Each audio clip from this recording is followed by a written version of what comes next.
Hello everybody and welcome to parksbros. It's Drew here, and today for Listmas 2022, specifically day 6, that's right, we're halfway through, I'm going to be counting down my top 10 favorite coaster inversions.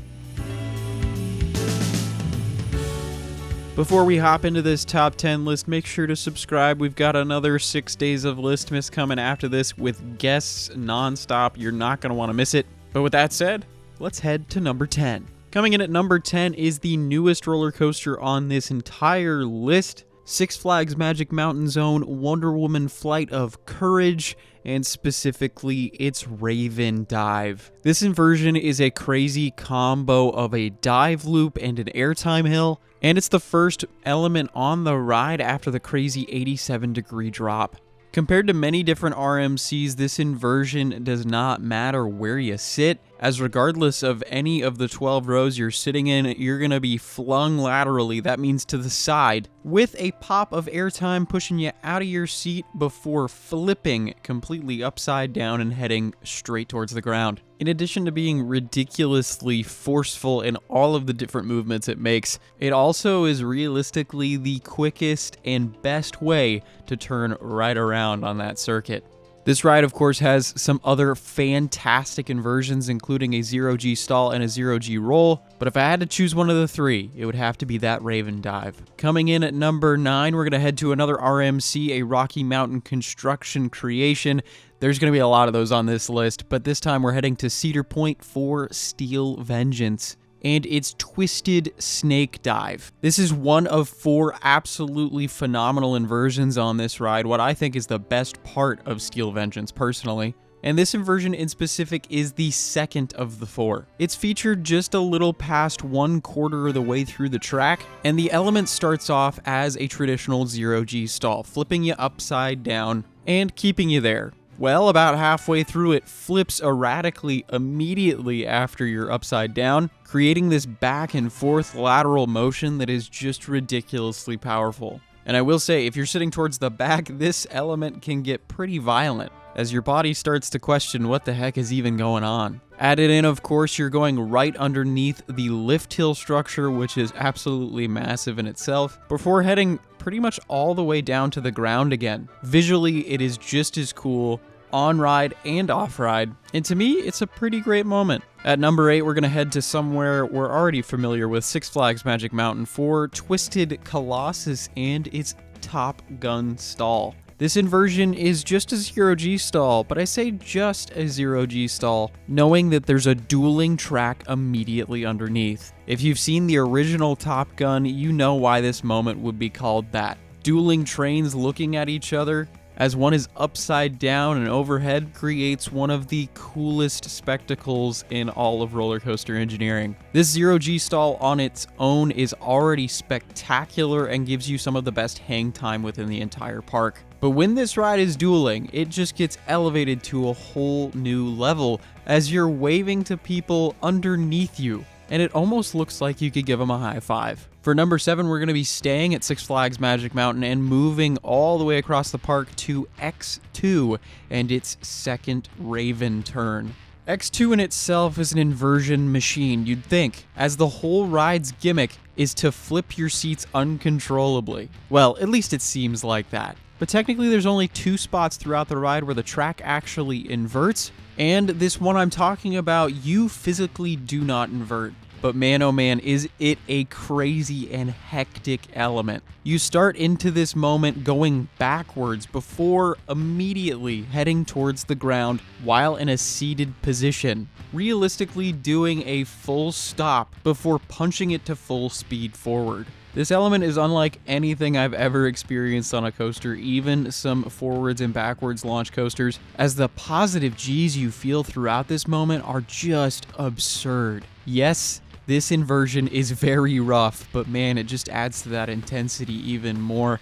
and that's why it's got to be on this list. For number 6, we're going to head all the way to Tampa, Florida for Busch Gardens Tampa's own Iron GWAZI and its infamous death roll. This moment is named after what many crocodilian species do to their prey. They'll lock their jaws and spin as fast as possible like a torpedo. And to us coaster enthusiasts, this is exactly what this element looks and feels like. As you encounter a crazy forceful upward bank turn, which immediately leads into this downward spiral.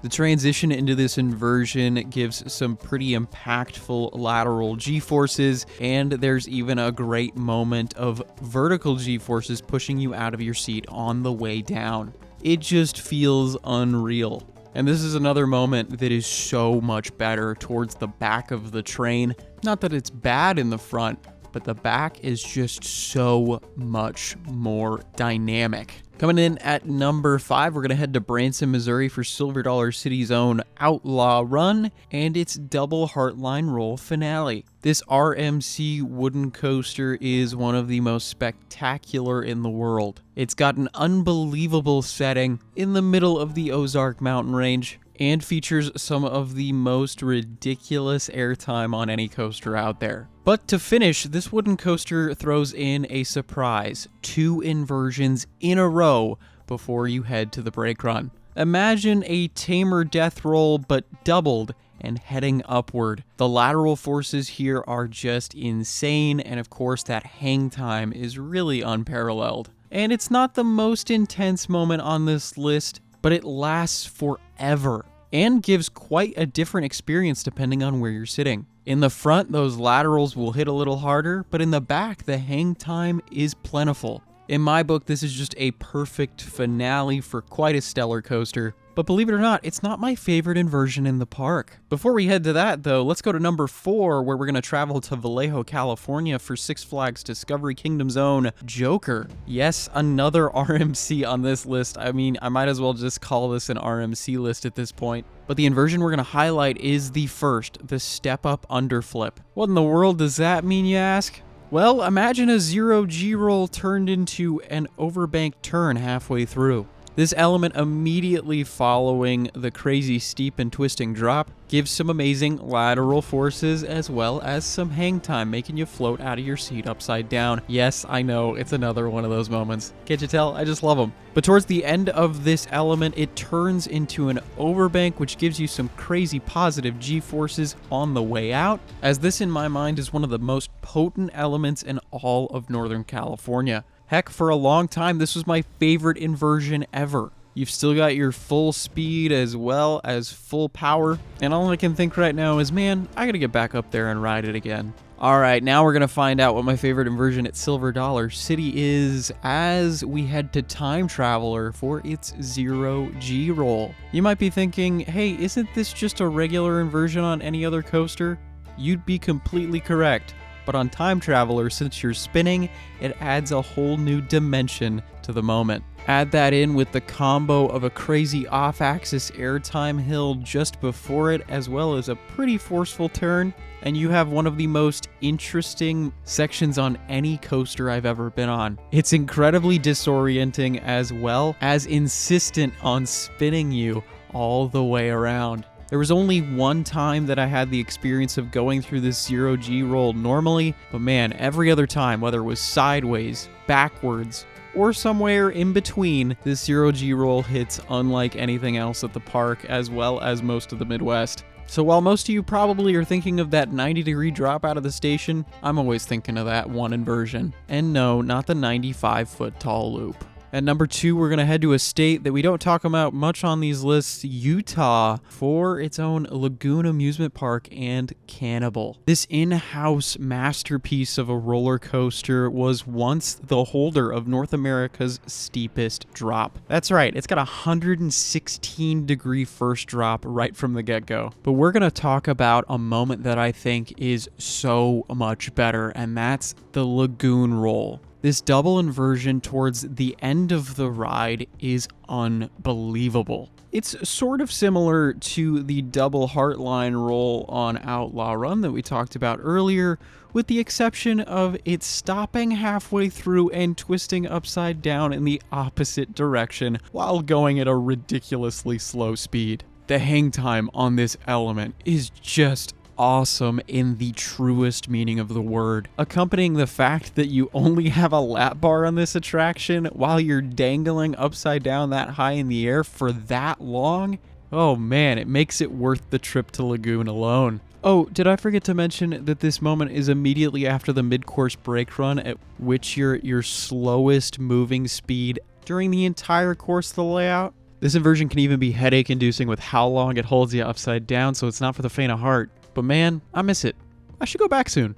Coming in at number 1, this is probably no surprise if you've watched the channel for a while, but we're going to head to Orlando for Universal's Islands of Adventure and its newest ride, Jurassic World VELOCICOASTER, with its insane MOSASAURUS roll. This twisting HEARTLINE roll is something that you have to experience to believe, as this inversion is running at its top speed as it flips just over the water. This roll is truly the climax of VELOCICOASTER, as this ride works in a perfect plot chart, and it feels like every moment leads up to this inversion, as it truly does take my breath away every time I've experienced it. Not only do you get some crazy lateral forces slamming you to the side, you also get some ejector airtime, not even hang time. You are being violently shoved out of your seat, with the only thing holding you back as the lap bar. And while this inversion only lasts maybe about a second and a half, I can tell you everyone comes off that ride talking about that moment. It's pretty spectacular to watch from off-ride, of course, especially when you hear all the first-time riders scream after being silent through the rest of the layout. But on-ride, it is just something else. Something otherworldly. Something against the laws of nature. But that's exactly why it's my number 1 on this list. Well, that'll conclude my top 10 favorite coaster inversions list for Listmas Day 6. Let me know down in the comments below what your favorite coaster inversion is. I'd love to know. And of course, while you're down there, make sure to check out the description for all sorts of links. And of course, if you haven't yet, make sure to subscribe. We've got another 6 days of Listmas following this, all leading into my top 25 coasters overall. But really quick, I just wanted to say thank you all so much for watching. I really do appreciate it. And until tomorrow with Day 7, we'll see you on the next ride.